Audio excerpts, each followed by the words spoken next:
tinatanong kita. Yes, Mr. Hindi Chair. ko tinatanong kung nagsubmit ka kung ano. Tama ba yung statement ni General Duterte? Yes, Mr. Chair. Yes, kasi naka-record. Hindi ko makapagsisinungaling dito. Kasi transcribe ko lang yung nangyari doon. At nasa akin yung transcription. Ha? Yes, Mr. Chair. Yes. And you answered, yes, sir. In other words, from your answer, alam mo na nagsisimula yung pre-charge investigation. Tama? No, Mr. Chair. Hindi ko alam na hindi pala yung gagamitin sa... Ano? I'm not aware with that, Mr. Chair. Inamin mo na sinabi ni General Duterte sa iyo na you are under pre-charge investigation. Yes, Mr. Chair. Oh, yes. Therefore, you knew already na iniimbestigahan ka. Yes, Mr. Chair. Oo. Ikaw naman, huwag ka magsinungaling. Baka dadagdagan ko yung 15 days po. Ha? Ano ang sinabi mo kay Juan tungkol sa operation dito?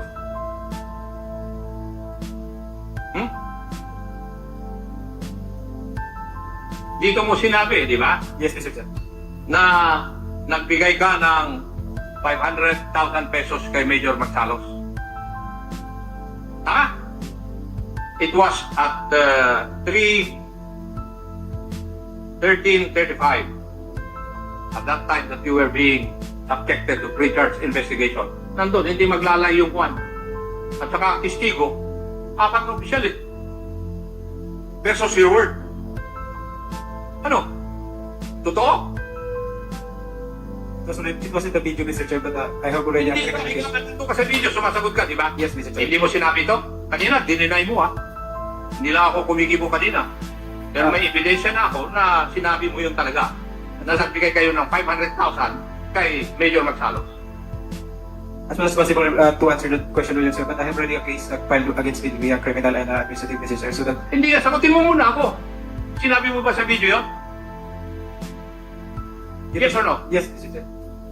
Sa susunod na lang ang tanong ko, Mr. Chair, para may dahilan ako na pag nagsinungaling, I will move to cite him in contempt. Thank you. And I was about to tell you that we're about to be done with this committee hearing because the plenary already been suspended, no. So tayo na lang nagtatrabaho dito, but because there is still 2 members of this committee who wanted to ask some questions. So we'll be asking Congressman Reyes, Chairman Reyes, you have the floor. Flores. Chairman Flores, you have the floor. Mr. Chair, addressed to Lieutenant Colonel Guevara. Colonel Guevara, from the testimony of almost all the other officers here, they keep on referring to Major Kiana as the one giving them orders. But wasn't it a fact that you were the most senior and the commander of that particular operation? Yes, Mr. Chair. So how come it is Major Kiana that has been giving orders to the other officers around? If I may explain, Mr. Chair. Yes, please. During the briefing, Mr. Chair, before the operation, Mr. Chair, I divided them into 4 groups. Yeah, you already Yeah. mentioned that earlier that you divided into 4 Yes. groups, but shouldn't it be your responsibility to know what is happening during the operation? I give all during the operation, Mr. Chair, I give all the tasking to Major Kihana. So what then is your role, Colonel Guevara? I just read the search warrant, Mr. Chair. Then I went outside, Mr. Chair. That's so hard to believe, Colonel Guevara. You're the highest ranking officer there. And while they were doing the job, you just went outside after reading them the rights? In the balcony, Is Mr. Chair. that what you want this committee to believe, Colonel Guevara? Yes, Mr. Chair. So you left it all to Major Quijana? Almost. Is that right? Yes, Mr. Chair. Is that, General Mariano? Was that the proper thing to do for Colonel Guevara? No, Mr. Chair. He should supervise his men, Mr. Chair. So the fact that he left it all out to Major Quijana, does that make it right? No, Mr. Chair. Should he be held responsible for everything that happened and transpired as being the highest ranking officer there? Since he is the highest ranking officer, since he did not supervise his men. Okay, I'm gonna give you another chance. Are you going to admit that you just let things happen? Despite being an officer, the highest ranking officer in that area? Yes, Mr. Chair. Are you not embarrassed, Colonel Guevara? Let me explain, Mr. Chair. Go ahead, explain. I divided the group into 4, Mr. Chair. He said that, but dividing it into different chores doesn't mean that you should stop supervising the event, correct? Yes, Mr. Chair. So why did you stop supervising the event? That's my fault. That's your fault. Now question, diretsahan na to ha? Yes, Mr. Chair. Did you or did you not see that 4 boxes were being taken out of the room? As shown in the video. No, Mr. Chair. You did not see it? No, Mr. Where were you at that time? In the balcony, Mr. Chair. And that is precisely why you should have been there as the commander of that particular event, correct? Yes, Mr. Chair. Now, the spot report that was given, or the initial report that was given that only 4.7 million was recovered. Did you see that report? Yes, Mr. Chair. Did you sign it? Yes, Mr. Chair. Now, did you know for a fact that there was another 27 million missing at that time? Yes, Mr. Chair. So why did you sign that report when you knew for a fact that there was another 20 plus million pesos? Mr. Chair, I did not sign it with my decision only, Mr. Chair. I sought the advice of my superior, Mr. Chair, which is my district director, Mr. So now are you telling this committee that it was upon the advice of General Mariano that you will not report the 20 plus million and just report the 4.7 million muna? He is the one who can answer that, Mr. Chair. No, I'm asking you. Did Yes, he tell you to report only the 4.7 million and exclude the 20 million? I sent him the draft report, Mr. Chair, and yeah. You're not answering the question. Yes, Mr. Chair. Did he tell you? Yes, Mr. Chair. He told you? Yes, Mr. Chair. General Mariano. Sir, may I add a question, Mr. Chair? First, let me ask a question. Yes, Mr. Did you at any point in time tell Colonel Guevara that he should only report the 4.7 million? No, Mr. Chair. No. Yes, You Mr. just said, you just heard him right now. Yes, Mr. I think he is not listening well to your question, Mr. Chair. He's not listening well to my question. Again, Colonel Guevara. General Mariano saying that you were not listening. I'm gonna ask you again. Did General Mariano tell you not to report the 27 million and only report the 4.7 million?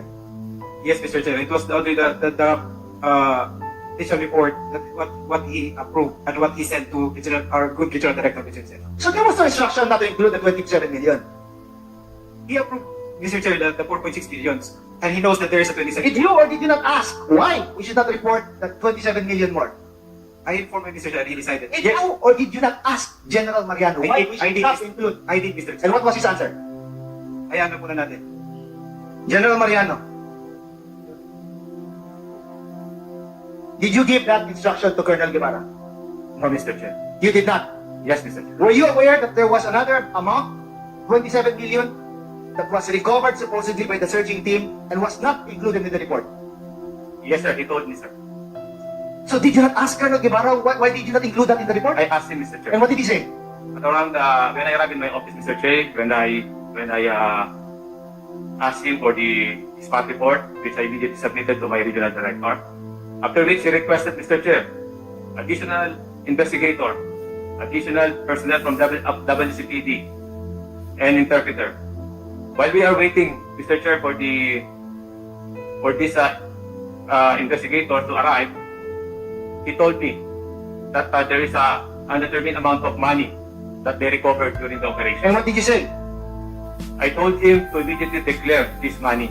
I was the one who instructed him to declare this money. And what time was that, Colonel General Mariano? What time was that? So, more or less, Mr. Chair, in between 10 to 11 o'clock in the morning. 10 to 11 o'clock in the morning. When he reported to me, Mr. When he Chair. reported to you? Yes, Mr. Chair. Colonel Guevara, the search ended at 5 in the morning, correct? Yes, Mr. Chair. So what happened between 5 in the morning to 11 o'clock in the morning?